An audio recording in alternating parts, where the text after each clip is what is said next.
This is the Bounce Back Voice Podcast. I'm your host, Alice Gidoi, the Bounce Back Queen. Kings and Queens, welcome back. In the last episode, we talked about moving from crashing to conquering, about standing up again after life hits hard. But today, I want us to pause a little and focus on something many overlook. Here is what I've noticed. Many people conquer emotionally and then collapse practically. They feel strong inside, but they don't know how to rebuild without breaking again. So today, we are talking about a crucial stage, strengthening what remains. By the end of this episode, you will know how to rebuild what's left in your life and rise stronger than ever before. Let me explain this with a story, one that shows why it's so important to work with what remains, even when life has taken much from you. I had a brother I admired deeply. He was my role model, my advisor. The first time I traveled to the city was during his wedding. I was still in primary school, and here is something funny. It was my first time seeing tea bags. We were seated in a very posh hotel, the kind where everything feels quiet, polished, and expensive. You know those places where you almost whisper by instinct? They served us tea, and I opened the tea bag and poured the tea leaves into the cup, and then I waited for a sieve. So no sieve came. I actually had to sieve the tea with my tongue, my friend. I look around and saw people at the next table, clearly town folks, just dipping the tea bag into the cup and pouring tea from tiny kettles. I didn't even know there were teapots. Where I come from, our kettles were big enough to feed a whole clan. That moment stayed with me. It showed me just how different my brother's world was from mine. He lived large, big office, different cars, expensive hotels, a beautiful home, rental houses in prime areas. To me, he lived like a king. But life, as we know, can change the scene quickly. Years later, my father called us. He was worried. My brother had lost almost everything. Businesses, cars, property. The only thing that remained was his family. But instead of strengthening what remained, he lost himself. Alcohol, anger, pain. And eventually, we lost him to a tragic death. Very sad. But that is not where this story ends. Because in every storm, there is always someone who refuses to collapse. Someone who strengthens what remains. There was someone else in that story, my sister-in-law. I want to say this clearly. I salute her absolutely. When she lost everything, including her husband, she didn't collapse. She strengthened what remained. She raised her children, endured shame, walked through luck, chose courage when life offered none. And today, her daughter, already graduated, a former student leader, stands bold, confident, and grounded.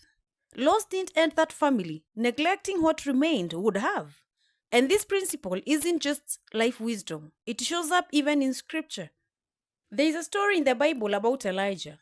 Even if you've never read the Bible, listen closely. Elijah had experienced a major victory. He had defeated the prophets of Baal, called fire from heaven, and proved God's power in an incredible way.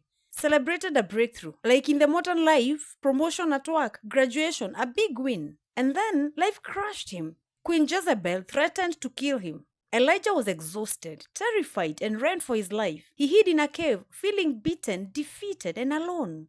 Here is the truth, kings and queens. Even after your greatest victories, crashing storms can come. Promotions, awards, breakthroughs, success, and sometimes life tries to take it all away. But God didn't abandon Elijah. He strengthened what remained, restored his courage, and eventually Elijah rose again to call off the drought that had lasted 3.5 years.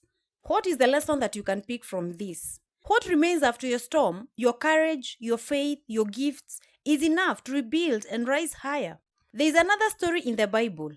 A certain widow is at home with her son. She has no income, no backup plan, and no help was coming. And when the prophet asks her for food, she tells him the truth. I only have enough flour and oil for one meal for me and my son. After that, we die. That wasn't drama, it was reality. She wasn't exaggerating. She wasn't being lazy. She wasn't refusing to try. She had hit the end. And that's where many people listening to this right now are. You're not being negative, you're being honest. But here is where the shift happens. God didn't give her a new house. He didn't give her a bank alert. He didn't remove the pressure overnight. He asked her to use what remained. One meal, one step, one act of obedience. And when she did, the flour didn't run out. The oil didn't dry up. Provision met her after she strengthened what remained. Kings and queens, hear me. Sometimes the miracle doesn't come before the step. The step is what activates the miracle.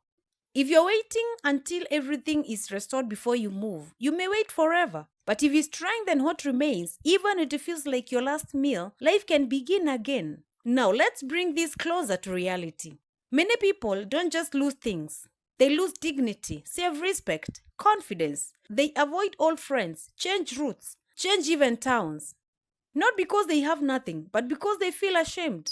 Former leaders struggle deeply here. They were used to being called Mheshimiwa or chairman, used to doors opening for them, used to applause. But then, when power leaves, silence often follows. The titles are gone, the recognition fades, the influence disappears.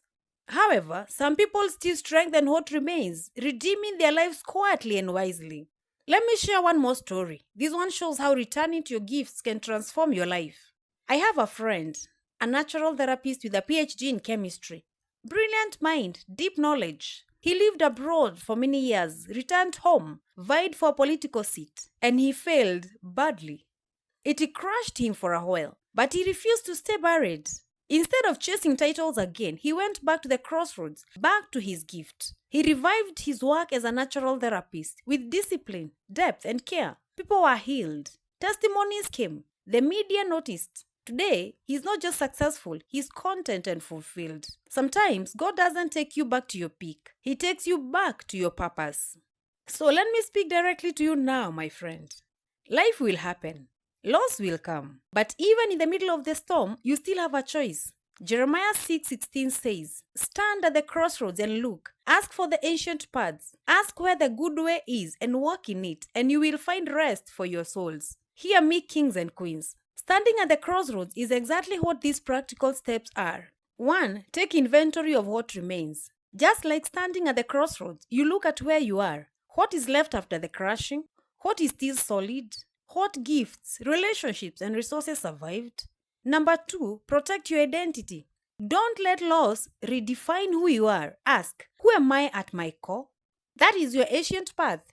Number 3, work with what survived. God doesn't always take you back to your peak. Sometimes, He points you to your purpose. Work with the pieces that remain, and you'll find the good way. Number 4, strengthen before expanding. Before rebuilding or going after bigger goals, reinforce what is still yours: your faith, character, courage, relationships, health, skills, finances, and mindset. You don't need a full restart. You need reinforcement. Standing at the crossroads isn't just reflection, it's a strategic action. It is saying, I will honor what remains, I will strengthen it, I will build from here. If this episode spoke to you, my book Bounce Back, Life is Not Over Yet goes deeper into this journey. You can order it through the link in the description. And if you need help identifying what still works in your life, DM me the word remain. Kings and queens, what survived your storm is enough to rebuild your future if you're willing to strengthen it. I am Alice Gedoi, the Bounce Back Queen. So I ask you, are you willing to strengthen it?